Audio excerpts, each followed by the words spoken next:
Boa tarde, meus irmãos. Que a paz e o amor do Mestre Jesus esteja presente nos nossos corações, que possamos levar essa paz, esse amor a todos os lugares onde estivermos fisicamente e agora, nesse momento que estamos vivendo, levá-lo em nossos pensamentos, porque, como nós sabemos, o corpo está preso, mas a mente, os nossos pensamentos não estão presos. Vamos a uma breve elevação para inícios dos nossos trabalhos. Vamos fechando nossos olhos, já procurando sentir a presença do nosso mentor individual, companheiro e amigo que sempre nos acompanha, nos elevando às esferas do anjo Ismael, preposto de Jesus, que recebeu das mãos do Mestre a missão de transformar o Brasil na pátria do Evangelho. Nos elevamos um pouco mais, chegamos às esferas, Maria de Nazaré, nossa mãe espiritual, mãe de Jesus, mãe de toda a humanidade. Ela que nos acolhe no seu colo, com todo o seu carinho, e ouve os nossos lamentos nos momentos de aflição. Vamos agora juntos até Jesus, nosso irmão, a quem agradecemos pelos ensinamentos e exemplos aqui deixados. E juntos, humildemente, vamos até Deus, nosso Pai, agradecer por tudo que temos, tudo que somos, por essa grande oportunidade de estarmos aqui reencarnados, buscando a evolução do nosso espírito. E a Ele pedimos licença para a abertura do nosso Evangelho de hoje, que assim seja. Bom, meus irmãos, a lição que veremos hoje será o capítulo 41 da obra Fonte Viva. O título é Na Senda Escabrosa, que é a mesma coisa que no caminho acidentado, nos caminhos difíceis que nós trilhamos nessa nossa encarnação. E temos uma frase aqui que foi tirada da Epístola de Paulo aos Hebreus: Nunca te deixarei, nem te desampararei.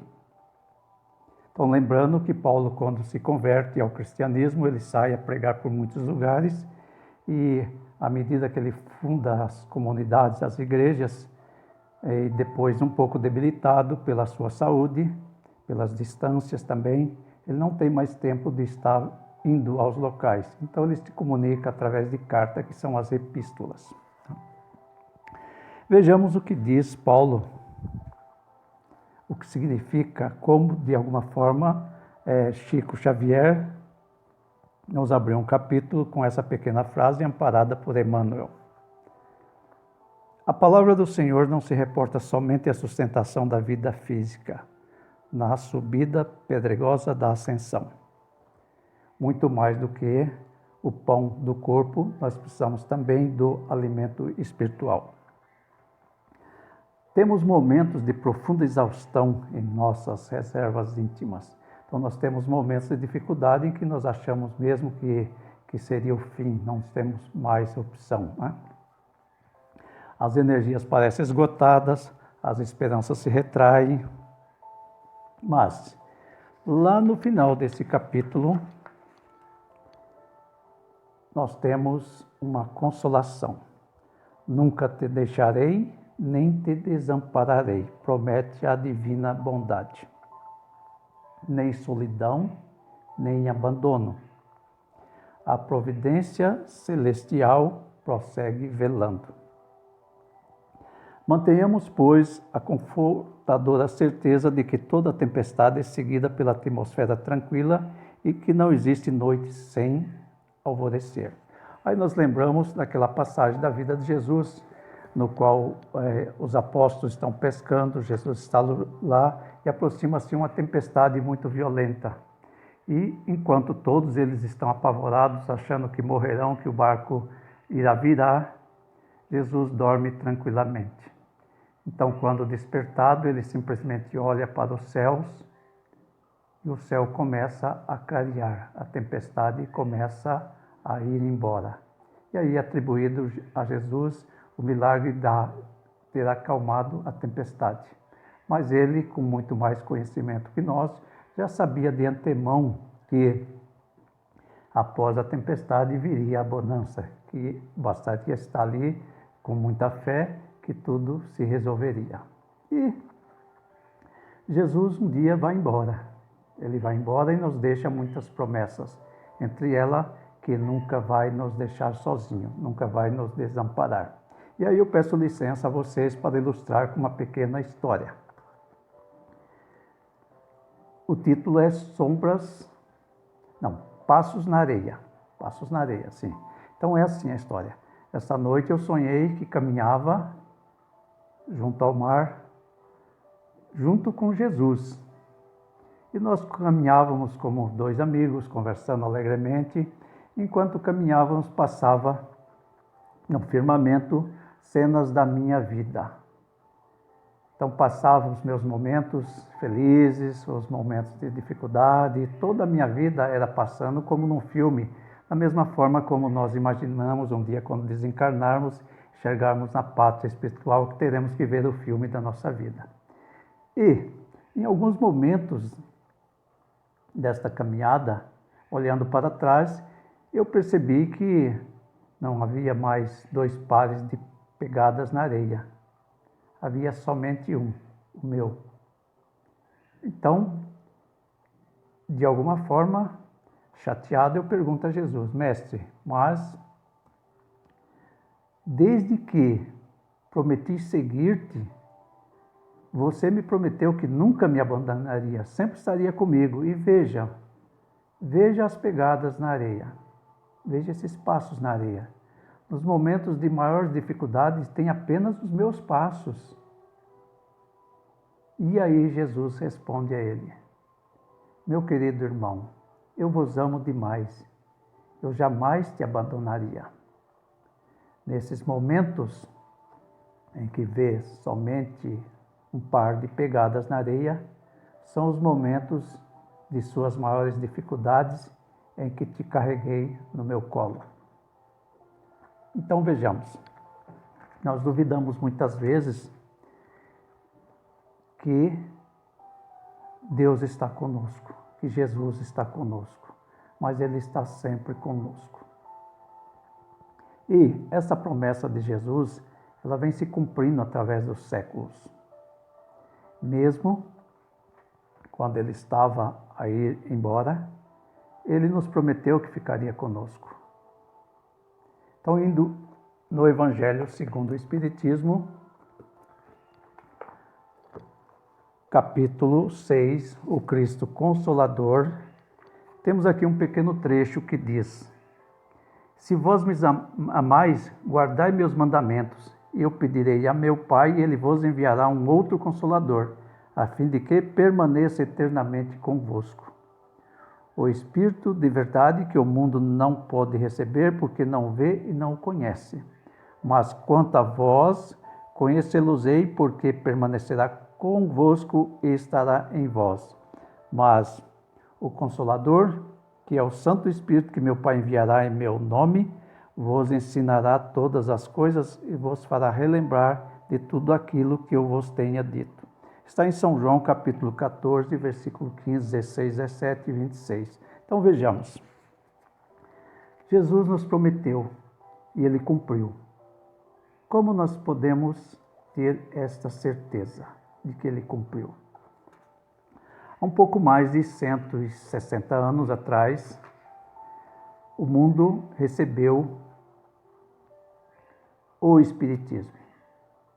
Através de Kardec e seus auxiliares, foi codificado a doutrina espírita, porque naquela época inúmeras manifestações espirituais ocorreram em torno do mundo.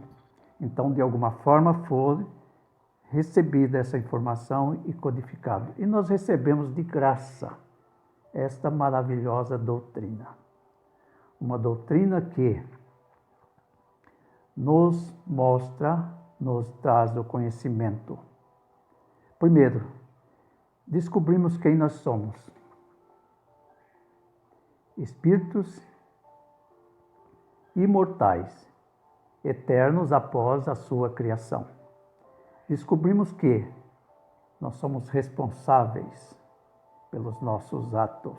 Nós somos herdeiros de nós mesmos. Nós iremos passar aqui muitas e muitas vezes. Nós não sairemos daqui sem sem que tenhamos pago todas as nossas dívidas. Por isso que nós devemos nos preocupar com aquilo que estamos adquirindo de dívida. Por isso nós devemos nos preocupar com aquilo que estamos fazendo aos nossos irmãos. Porque, nas próprias palavras de Jesus, nós vamos lá ver que a semeadura é livre, mas a colheita é obrigatória. E essa doutrina maravilhosa nos traz realmente muitos ensinamentos. Ela nos explica, ela nos faz entender, ela nos modifica, ela nos cobra uma reforma íntima, uma reforma interior. Precisamos nos modificar. Agora sabemos que vamos encontrar nossos irmãos muitas vezes. Ela nos traz muitos aprendizados, muitos ensinamentos. Por exemplo, sobre a dor. Nós entendemos que a dor é um mal necessário. Mas como assim? A dor é um mal necessário? Ninguém gosta de sofrer. A dor é um mal necessário para o aperfeiçoamento do nosso espírito, porque nós temos dificuldades em aprender pelo amor. Então nós precisamos aprender um pouco pela dor. Vejamos. Um exemplo. Uma criança engatinhando, ela está engatinhando, aprendendo a engatinhar, ela anda pela sala e toda hora ela vai próxima a uma tomada, tenta pôr o dedinho. E aí a mãe fala, não, não, nananina não. Parece até o para-brisa de um carro, não é? É a primeira palavra que a criança aprende, é o não. Mas ela coloca o dedo no momento de distração da mãe e ouve-se o grito e o choro. Pronto. A humanidade acabou de perder um engenheiro eletricista que aprendeu pela dor. Então nós também aprendemos pela dor. Vejamos o que diz a doutrina espírita, uma orientação de um espírito amigo em Harvard, 1862. A dor é uma bênção que Deus envia aos seus eleitos. Não vos aflijais, pois, quando sofrerdes, mas bendizei ao contrário Deus Todo-Poderoso, que vos marcou pela dor nesse mundo para a glória dos céus. Então aprendamos a sofrer. Não que desejemos sofrer, porque as dores muitas vezes são consequências dos nossos próprios atos. Muitas das nossas dores nós mesmos buscamos nessa nossa encarnação. Tá? Outras das nossas dores são dívidas do passado, mas todas elas nos trazem aprendizado. E chegamos ao momento atual. Esse momento todo, nosso planeta, todos os países, amigos ou inimigos, estão passando pelo mesmo problema. Nós temos aí uma doença, um vírus, que vem causando centenas, milhares de mortes. E o que será que a dor que estamos sentindo quer nos dizer? Por que a necessidade desse sofrimento no momento?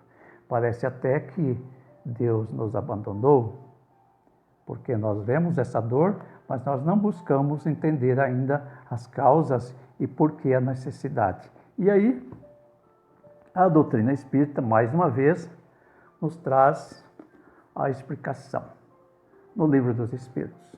Vejamos.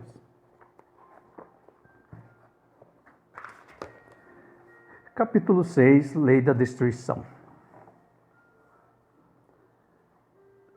Pergunta 728. A destruição é uma lei da natureza? Resposta. É preciso que tudo se destrua para renascer e se regenerar. O que o homem chama de destruição não passa de uma transformação que tem por finalidade a renovação e o melhoramento dos seres vivos.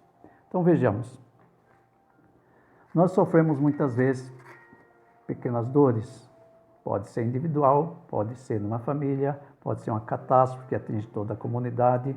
E agora nós temos uma dor coletiva, ela atinge toda a humanidade. Ela é necessária? Vejamos. Vamos ler a pergunta que Kardec fez aos Espíritos, 767. Com que objetivo Deus permite que os flagelos destruidores atinjam a humanidade? Ou seja, Deus permite que os flagelos destruidores atinjam a humanidade. A resposta dos Espíritos, com o objetivo de fazer a humanidade progredir mais depressa. Já não dissemos que a destruição é necessária para a regeneração moral dos espíritos? Que em cada nova existência sobe mais um degrau rumo à perfeição? Então vejamos, nós precisamos passar por essas dores para que possamos avançar na nossa evolução. É difícil dizer isso a uma pessoa que está sofrendo. É difícil dizer até a mim mesmo se eu estiver no momento de sofrimento. Porém, são necessidades. Nós já vimos a humanidade, na história da humanidade, muitas catástrofes, muitas calamidades, muitas dores coletivas. Já vimos na história muitas que atingiu toda a humanidade. Em cada uma delas o homem teve o seu aprendizado. Só lembrando das guerras, das Primeira e Segunda Guerra Mundial, que após essa guerra, a reconstrução dos países, os avanços tecnológicos, a medicina nuclear, os avanços que aconteceram, porque o homem buscava, no início, uma arma de destruição, que mais tarde se transforma numa medicina nuclear capaz de salvar milhares e milhares de vidas. Então, de novo, nós precisamos entender, procurar nos nossos raciocínios, nos nossos pensamentos, nas nossas preces, entender o momento atual. Por que estamos vivendo esse momento? Por que estamos vivendo esse momento? Talvez nós mesmos, como em outros casos que eu citei anteriormente, nós mesmos sejamos os responsáveis por esse sofrimento.